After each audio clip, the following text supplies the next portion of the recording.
Good morning, and thank you for attending today's first Smart Manufacturing Hub presentation featuring Infosys. My name is Nick Smith, Director of Corporate Partnerships at SME, and I have the pleasure of introducing our next speaker, Shamala from Infosys. Shamala is the Principal Architect at the Infosys Center of Emerging Technology Solutions.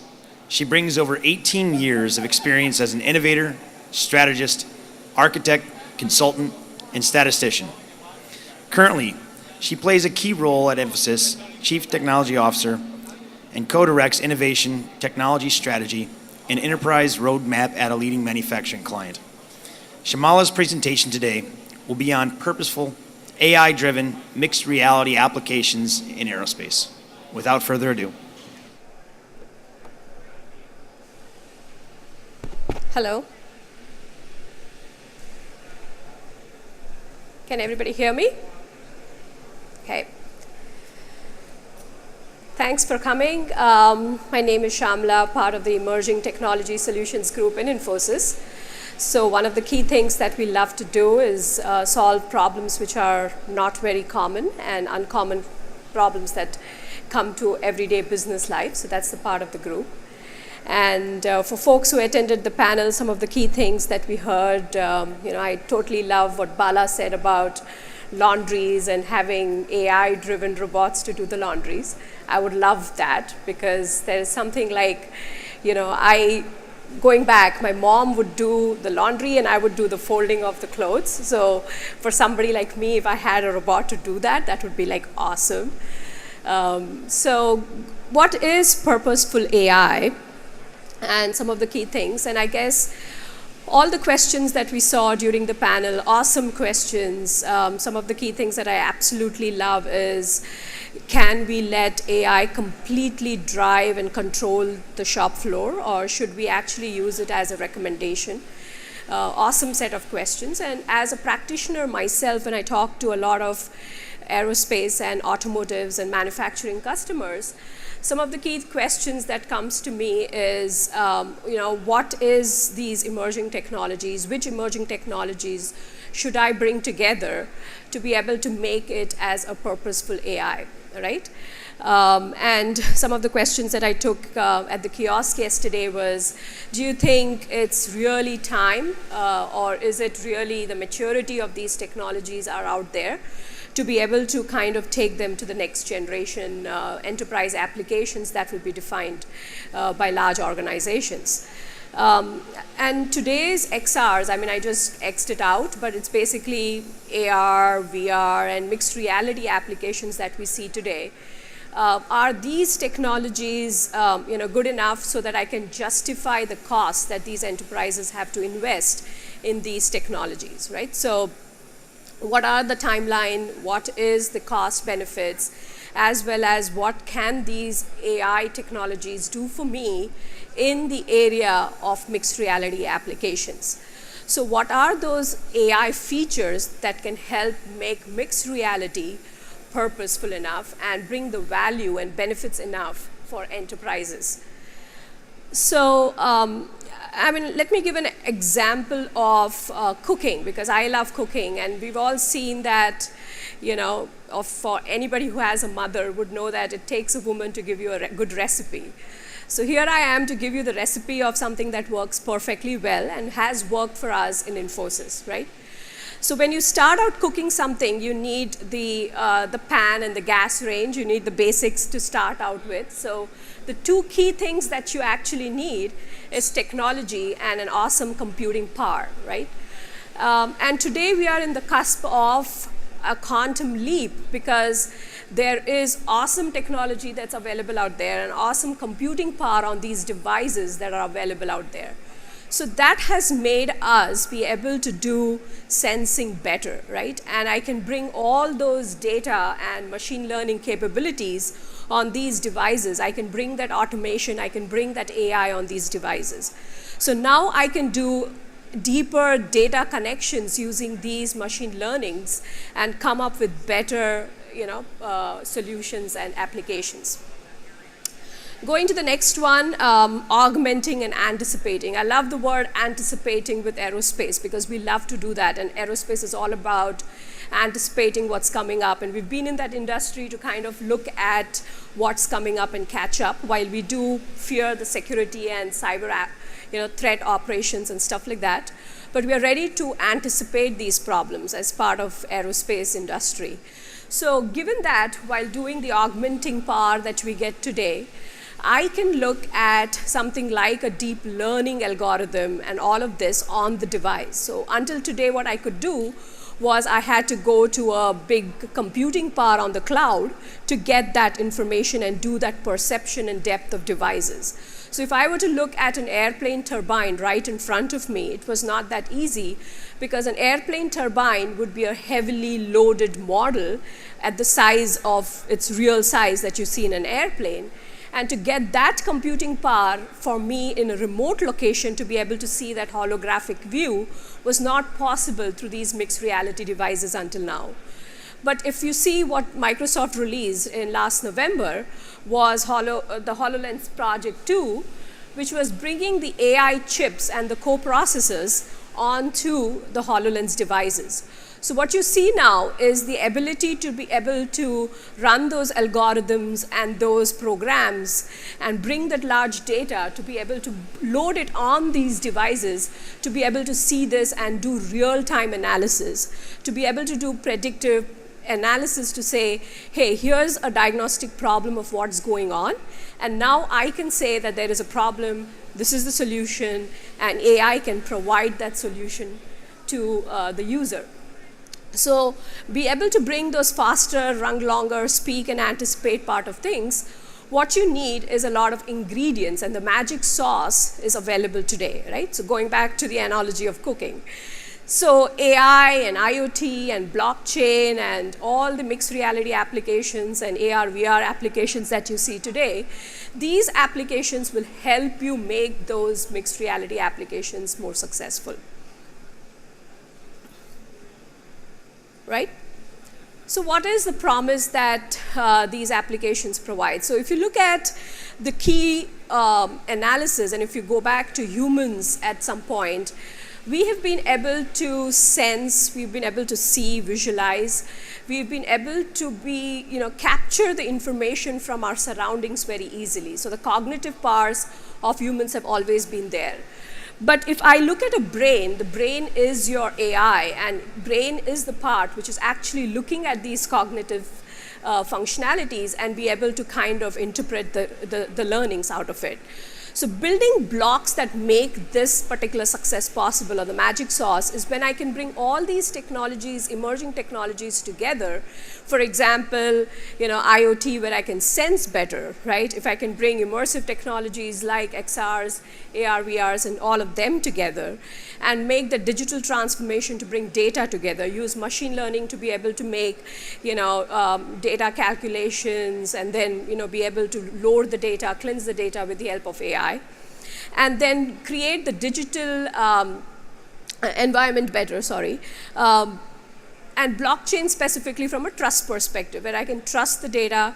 Now I can create a ledger system which can make these things more trustable, a network of data sharing where I can share models or CAD models between two parties with a trusted environment. So we talked a lot about trust in the earlier panel discussion today.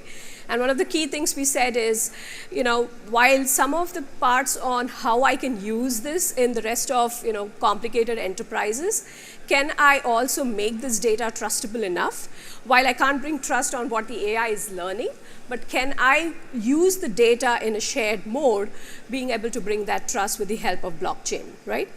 And finally, the cybersecurity aspect. So let's look at the aerospace lifecycle.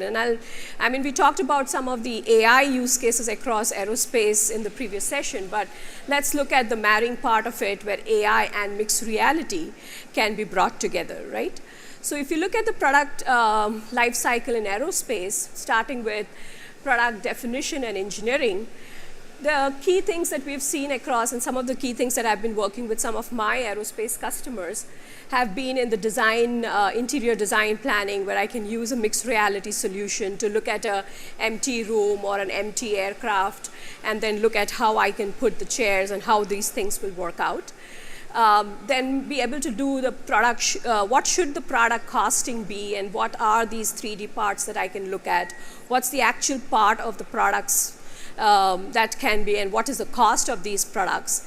And then merge it with something like a mixed reality environment where I can make these products 3D and immersive in that sense, and then see the values for my customer. So if I were to put something like, there are OEMs which are actually building these products and assembling these products together, and then there is the part manufacturers who are actually trying to sell the components, and suppliers trying to sell the components to these OEMs. So if you look at both these sides of the value chain, the mixed reality solutions can provide the support to both of those. Specifically in the design aspects of aircrafts.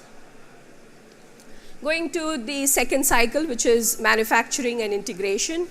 Some of the key things, again, here we've been working on is predicting useful life. Nitesh just talked about some of those examples earlier, where we've been able to look at data and kind of analyze what is the probable age of a particular part in the aircraft, looking at historical data, being able to look at what these patterns have been, be able to say that I may have a problem in my bearing in the next 3 months or 4 months, and then wrap it up with something like a conversational interface, chatbot, which can come and tell me, hey, there is a problem. There is a particular bearing on the shop floor which has certain issues that I've been trying to catch on. There's a vibration issue and so on. How can I use that data to be able to kind of predict some key things? Coming to test, certify, and deliver, we also talked a little bit about that on simulation and test flights. Simulation of data has always been one of the key things from which AI can derive knowledge. So definitely there.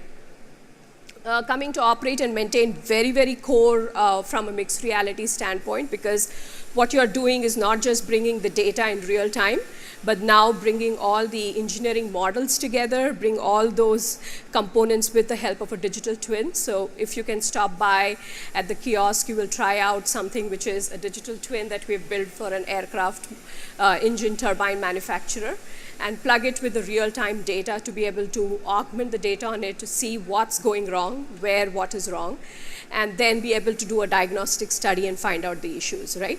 So some of those digital twin applications, flight operations, remote maintenance, basically see what I see. If you look at some of the key things of remote maintenance, and I remember talking to one of my aerospace customer 3 years ago, and we were talking about a similar use case where, let's say, an aircraft is stuck way back in Alaska, and I don't have somebody who can fly down there to fix a particular maintenance problem. Can the user use something like a HoloLens or a virtual device to be able to overlay and augment the problem with an electrical panel and so on, and be able to figure out, here is a particular wire that I need to move or fix this is broken, and then be able to solve that. And the expert does not have to be in Alaska, he can be way back in Australia or China somewhere, right? So those kinds of remote assistance has been awesome. Equipment inspection is one of the key things that we've seen as well, where augmented reality can play awesome. And I think we talked about this in yesterday's panel as well, where it doesn't have to be the all cool, awesome kind of headgears and devices. It could be a normal tablet device which you're kind of overlaying on the component or the part, and it can actually do a QR code reading and say, hey, based on this data, I see there is, historical patterns which says there might be a vibration-centric thing. You need to go through this kind of maintenance steps, right? So be able to kind of provide the technician the help of the steps and the maintenance schedule kind of exercises that needs to be performed. One more point that I missed out there on the remote damage assessment, right? So where I'm looking at a lot of vision inspection and be able to say on let's say when the flight lands in something like Dubai, can I find out if there is a part which was damaged due to a bird strike or something? So can I assess the damage with the help of the mixed reality devices and say the perception and depth is like a 5 inch kind of a dent, this would lead to certain kind of cost impacts on so and so. So this has been very prominent for some of my automotive customers as well, insurance customers as well, where you're seeing a particular car accident and then you're kind of estimating the cost of damage, right? While this was very good to do when it was like a image recognition problem, we could just use some of those advanced analytical techniques. But with mixed reality, now I can bring deep learning and do a perception analysis, so I know exactly the depth and I can understand what is the level of impact, right? And finally, simulate the life of an aircraft. So if you look at this whole life cycle, I guess there are some of these which are very, very heavily AI driven, but definitely can be brought on to mixed reality device to make it more immersive and better. So this is something which Infosys has been talking a lot about. Dr. Ravi spoke the session yesterday on Industry 4.0. So while you look at all the applications that I talked about in the previous slide, it seems cool, it seems almost real today. But if I were to go back and justify these costs, how do I go to my stakeholders and business to say, can this be real? Can this realize? Can this bring back the ROI that I'm looking for? So in such scenarios, if you look at the entire value chain and the dimensions across these value chains, the asset efficiency parameters, engineering and supply chain, and I see each of these can give you a lot of emerging technology solutions that can bring in the efficiencies. And Dr. Ravi talked about the energy consumption, specifically the energy efficiency parameters that Infosys has used in our campuses. And it's one of the most interesting use cases because while we were able to get the energy efficiency more than what the numbers are here, these are conservative numbers as Dr. Ravi talked about, but actually the numbers have been more than 50% that we saw in Infosys. But what was interesting is during that period of time where we were saying that we had an energy efficiency of greater than 50%, the employee counts that increased in our campuses was almost 49%. So if you look at that, there was an increase of 49% of consumption because there were more employees coming in. But with the help of bringing Industry 4.0 practices and driving these efficiencies, I was able to bring the energy reduction by more than 50%, right? So if you see the value and the percentages out there, this just seems like an immense area where I can take these to my business partners to say, while I'm bringing the emerging technologies and this magic sauce for you, I can also give you the value for these investments, right? So while there's all the big talk about, is this real, is this doable, what are those emerging technologies, here is something which I can take back to my customers to say, can I use this, right? Can I bring value for this? So this is one of the key things we've been using. So let's step aside. What we talked about all this while was what are those applications, how do I do it, and where can I leverage this and how I can bring value to my businesses. But going back to what Infosys thinks and how we have been doing this, again, some of those secret recipes that we've been trying to do for some major transformational and innovation partners of ours is trying to tell them to move away from being a system of records organization to a system of intelligence organization. So if you go back, and this was an interesting thing that happened in my Uber ride yesterday, and I love the Uber rides because the drivers chat awesome and they give like a lot of cool stuff, cool information. And there was this guy saying, I was a dot edger 20 years ago. Right? So I said, what's a dot edger? I have never heard a profession like this. So he was talking about, in Hollywood and in all the films that they would shoot, there used to be a telephone line right running in the middle and would kind of, phase out the blue sky. So his job and his team's job was to do all the tricks and trades to remove the dot or the telephone line from the frame, right? So he's basically eliminating all the mistakes and the anomalies in the beautiful picture of Julia Roberts and Richard Gere, right? So what he used to do was something that is easily doable in Photoshop today, right? I can easily remove it. I can make look Shamla thinner. I can, make everybody beautiful, right? So his job was completely out of the market. And he then took up Uber and all of that. But if you look at this particular visualization, it's a beautiful visualization of going back to bookkeeping, where we used to use books and all the accounting aspects of things. And then I moved to something like electronic data exchange, right? I remember talking to some of my old customers saying, you need to put this file in an FTP server, and then you load it, and then you run a script, and so on. But now all of that has changed, right? With the help of all those building blocks, cloud computing, and then bringing AI into this. Now I need to build my systems with something which is called as systems of intelligence. So with the help of some of the frameworks that I'll talk about shortly, Infosys has been able to kind of recommend to our customers to change the mindset. And now it's not building AI as part of one application, or like we were talking about in the panel earlier, where are my systems and where can I use AI?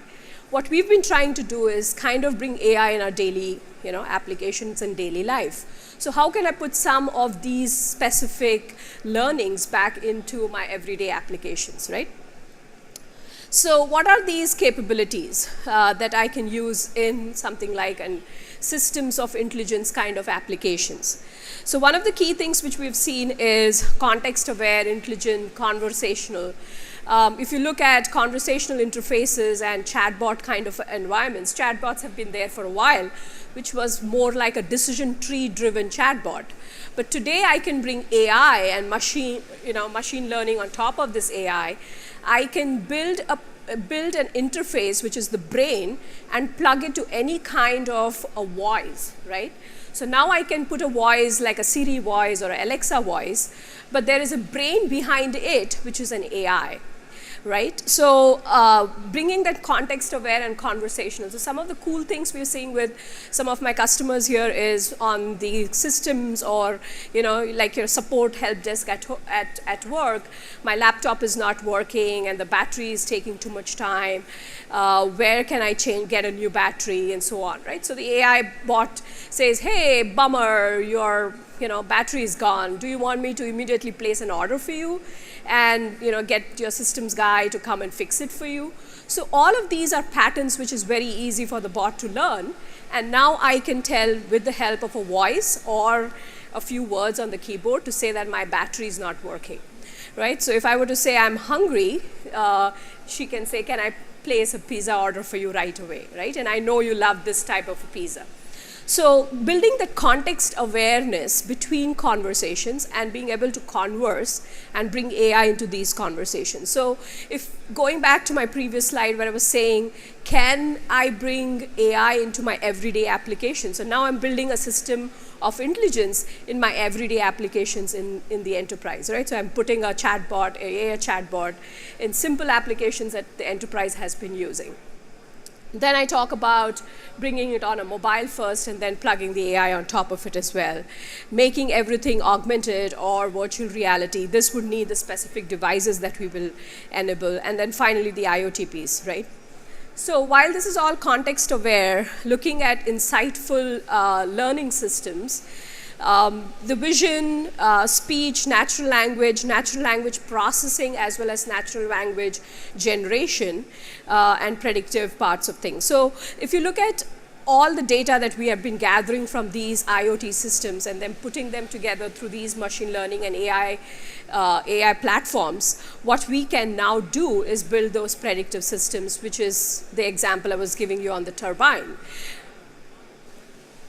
And then definitely the third key pillar is the cloud platforms, where not just the cloud piece, but all the data that can be defined through a platform views, right? So I need a blockchain platform, I need an IoT platform, I need a big data platform across the enterprise.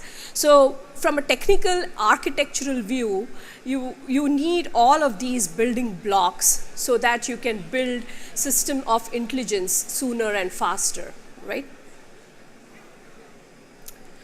So some of the key accelerators that we've seen across in Infosys, and some of these we have built out as well.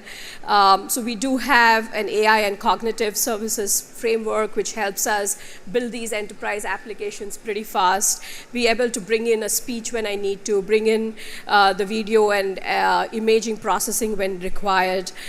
We talked a little bit about the conversational interface part, making business processes more AI-driven, with the help of some of the business process work that we've been doing with some of our customers, make that more automated with the help of these cognitive services.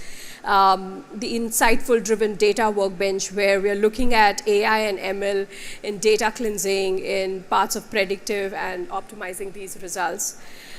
We do have the cybersecurity platform and the blockchain platform. Blockchain, again, while there are a lot of other existing platforms out there, we've also seen some of these where we can create our own frameworks on top of it.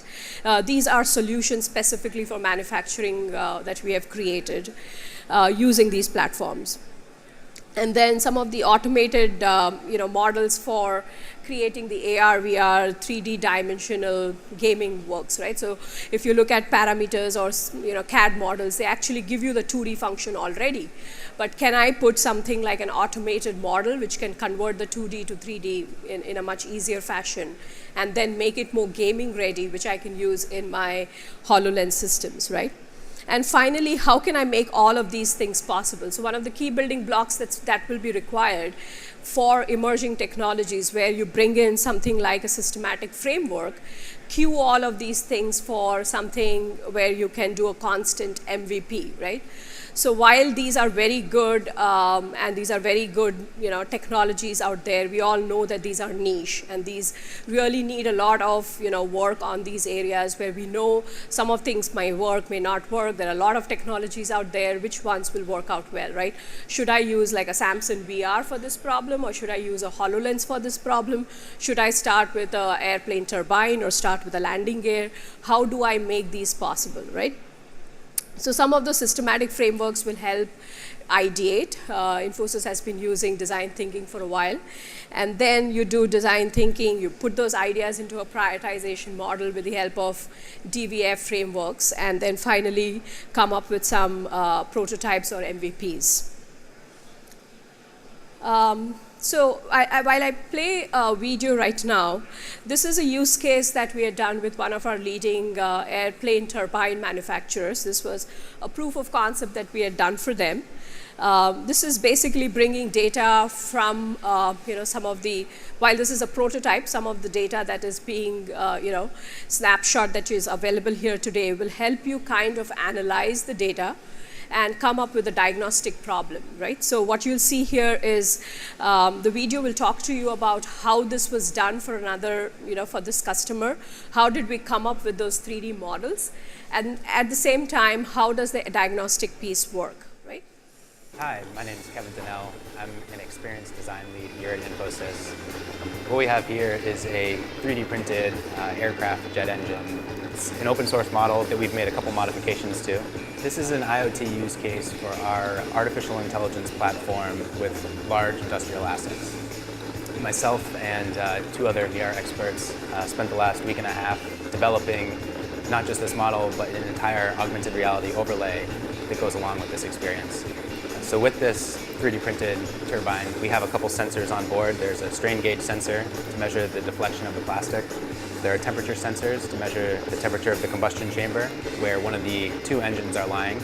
And those two engines on board, each of these two engines drive the separate spools on board this engine. So all of these sensors are collecting data, feeding this information up into the cloud, and then we're able to grab that information from the cloud with the Microsoft HoloLens and display that information on top of this jet engine turbine in a contextualized manner. The strain gauge will show a blue-green heat map overlying the deflection of the plastic throughout the casing of the engine. The temperature sensor will give the user a red-orange stratification of the temperature through the fan section, up through the combustion chamber, and then down into the turbine. And the user is also able to get information on speed throughout the different blade sections. Additionally, there's a one-for-one digital representation that is built of this exact same model, which is a digital twin of this smaller 3D printed jet engine turbine. We're able to leverage prognostics, scroll out 1 to 2 years out into the future to understand what this turbine would be experiencing if we continued to run at this specific duty cycle. We can then break down this larger engine into very specific components, all of which make up this very complex model, and understand root causes of specific failure points that we might be able to determine 1 to 2 years out. We can then use that information of this knowledge model to teach people how to go in and service large assets like this turbine. And so this can be applied to many other large industrial assets. Anything that has a surplus of sensors, information coming off of it, we can introduce this new way of how these things are going to react downstream and better prepare for servicing them in the future. So what Kevin talks about here is how we got to this kind of a scenario, and we kind of played with these 3D models. It's not just bringing a normal model, you're trying to make this more interactive with the help of making it more like a gaming ready holographic view. At the same time, if you look at the other emerging technologies that are being leveraged in this particular video that you saw, was being able to kind of converse, the conversational interface that I was talking about. You're also bringing data, all the big data in a real-time mode through the cloud computing environment. And then, of course, AI to define most of these, right? And if you step back at the kiosk, you will see a digital twin that was used. So it's also a 3D computing, 3D printing kind of technology that was leveraged. So a very good example where it's just not that these technologies can function in an independent scenario. You're not trying to say, like I loved it when Bessel was saying that it's not a technology, it's not something that you find a fitment to. So I'm trying to look at AI and then I'm trying business problems that it can fit in. But here I'm trying to find a business problem and then stepping back and seeing what are those technologies that are available out here to solve that problem, right? So it's instead of just not solving, finding a problem, you're not finding the nail, right, with the hammer in hand.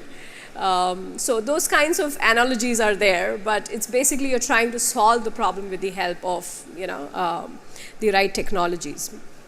So what we're seeing in the industry right now is, apart from something like aerospace, there's a lot of presence of these across all industries. This is something what we call as the trend tree. But if you look at the roots of the trend tree, these are the key functions where these things can be used. And what you see as branches is basically areas where we are working this out. If you see the center one, basically on the gaming side, trying to engage with customers more, trying to bring in virtual reality and so on to bring in more of those monetization with our customers. From customer support perspective, everything is more training, remote, assisted installation kind of scenarios. Help desks where you're looking at individual IT help desks in every organization, right? So those kind of expert support that you're looking at, that is very relevant from an aerospace as well. Some of the use cases we've heard in the last few days. Operations and collaboration, definitely assisted maintenance again there. Use of IoT-driven data visualization to be able to then bring that data onto something which can be more like a smart factory environment. So some of these horizon-based kind of views, and what you see H1, H2 is like 1, 2 to 5 year kind of a time frame. What I wanted to highlight here is that these are not very far away. If you think about 35 years ago, I had to dial a number, right, to get to my mother. But today I just say, hey Siri, call my mom, right? So it just took about 5 years to get there, whereas the older generation took about 35 years to become so matured to something like a smartphone. So these technologies and these areas will not take as much time to get there, and it's here, and it's now, and these will get to the mainstream pretty faster and quicker than we thought it would, right? So some of these solutions will be out there very soon. So with a very cute closing, What you need to see is not that these technologies can live in isolation. These technologies need to be more sensing. We need to analyze better. We learn quicker. This is, as I said, not too far away. Going back to the cooking analogy again, these are the kind of ingredients that you see today that you need to bring together. Again, there is, these ingredients are not something that you just toss them together. It's a right recipe that you need to look at, the right proportion of these technologies that will be leveraged for enterprise applications to be able to make them purposeful, right? Thank you.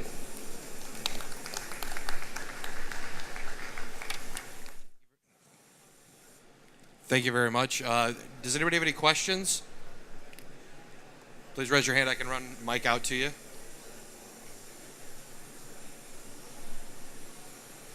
Okay. No questions? All right. Well, how about a big round of applause? Thank you.